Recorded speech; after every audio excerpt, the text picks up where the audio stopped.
Hi everybody, it's Julien Barker of South Street Chiropractic, here with Becky today, who's just been telling me about some left shoulder pain kind of coming up into the back of her neck and some shooting pains coming up around. So we're going to run through and check top to toe, run through the essential scan, and then we're definitely going to check occiput, we're going to check trapezius, we're going to check jaw, and we're going to be very careful. I'll probably be a bit over in really checking through your upper neck. So I think that's where we start. So good. We want to jump up and we'll get going. Just going to lift the couch up, get ready. Top tip for those who use the Activator 5, press the button so because it takes a few seconds just to get going. Device is actually, it's got a big battery here and a couple of massive capacitors in here that are there's a servo and a bit of a computer controlled wizardry and precision in here to make sure that the thrusts that are delivered are very reproducible. I've got it there on setting 4. My finger, you can hear it going there. I can feel it. Exactly 40 pounds per square inch every single time. Okay, so Becky, your PD is normally right, is it? Yeah. Yeah, okay. There's not actually a lot in it. We've actually been taking Becky through a course of care over the last few weeks. And so that has definitely improved. Yeah, it's slightly right here. So we can check knees and ankles. One of the things that as you get a bit more experience to this is that actually an anterior, the sacrum, an anterior sacral base, and if I just push it the other way, we usually see that you get that obvious change. See that, how that right leg drops away there? If I reverse it, I'm just pulling sacrum towards me. Yeah, that is clearly dealing with that. So, and seeing is what's going on, sacrum here is the other end of what's going on with occiput. That makes a lot of sense. Okay, good. Squeeze your knees together and let go. Okay. Right hand up behind your back. That is brilliant. Swap your hands around. That's good. Both hands up behind your back together. And that is good. Both back down by side. So nice to know that actually in terms of PIAS pelvis and L542, that has cleared. Take your right hand up by your face. And then a big deep breath in and out. And I think most chiropractors will tell you that things symptom-wise do tend to move up the body. Left hand up as well. So typically lower back pain starts to become neck or shoulders or head issues. Arms down by your sides. Here we T8 there.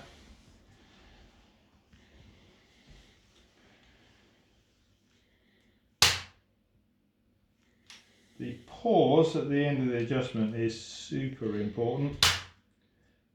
We're trying to remember what we're trying to achieve here. We're trying to stimulate the mechanoreceptors and actually allowing that shock wave to pass all the way through and just allowing it to keep vibrating actually makes a huge difference. What in Activator world is called ramp and hold. So turn your head to the right. Lift the right shoulder off the couch and back down. Shrug both shoulders up towards your ears and back down. So for anybody who's had an Activator adjustment, this whole protocol should seem very familiar. Squeeze the right elbow flat against your side and let go. Squeeze the left elbow into your side and let go. We have a right medial, left lateral scapular pattern. Shrug your shoulders up and roll them back. Head back into the centre. Okay. So we're going to go setting 2 here. Find the scapula, come down to the bottom part of the apex.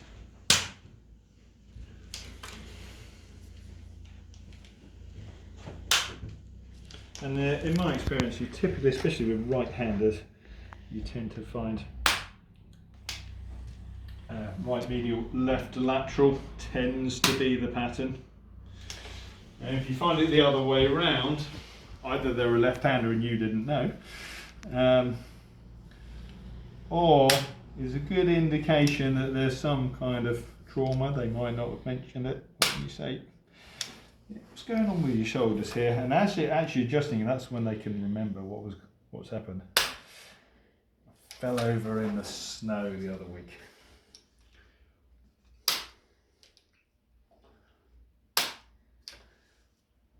It's a scar that tells a story as well there. Okay, let's lift up your head and back down.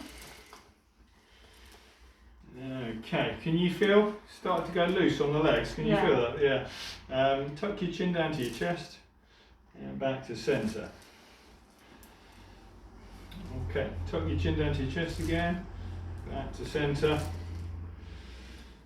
So this is where it kind of gets into a bit of the art. I've got a slight change on the Axis Atlas test, looking C2, and actually I would just go to just C2, but let's run through some of the other tests to see how it's affected. So turn your head to the left. So yeah, and there you go, you see how that really makes it very obvious. Head back into the centre, tuck your chin down to your chest and just hold it there. Yeah, which actually clears it. Head back into the centre. So you can use a different test to differentiate if you're not sure, or actually you want some corroborating evidence to what you've just discovered. We'll do the other test. So C2 on the left.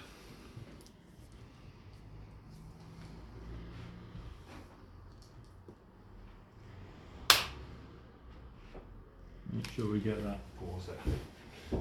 Okay. If you want to check again, you can. Turn your head to the left. Tend not to, because a bit like a tennis shot, most of the time, you hit it, you know whether it's in or out. Head back into the centre, but sometimes magic eye is not a bad idea. So push your forehead down into the couch and let go. Good, so we're just going to get more into some occiput tests. So there's superior, inferior, and also some lateral ones. I'll run through those. So push your forehead down into the couch and let go. That's the superior occiput. Push your chin into the couch and let go. And seeing that change there, I actually see it in position 1. So that was an inferior occiput. So on to setting 1. Find the external occipital protuberance, otherwise known as the sticky out bit on the back of your head, the knobbly bit there. I have to say mine is epically good. Here's Becky's, and we get as superior as we can. Okay, now that's going to have effect on the occipital sutures.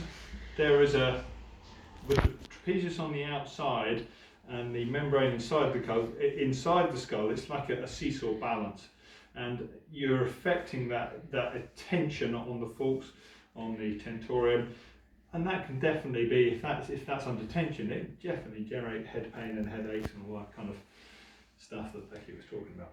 Okay, we'll check the upper trapezius. I'll recheck the neck. Turn your head to the left, tip the back of your head towards your right shoulder.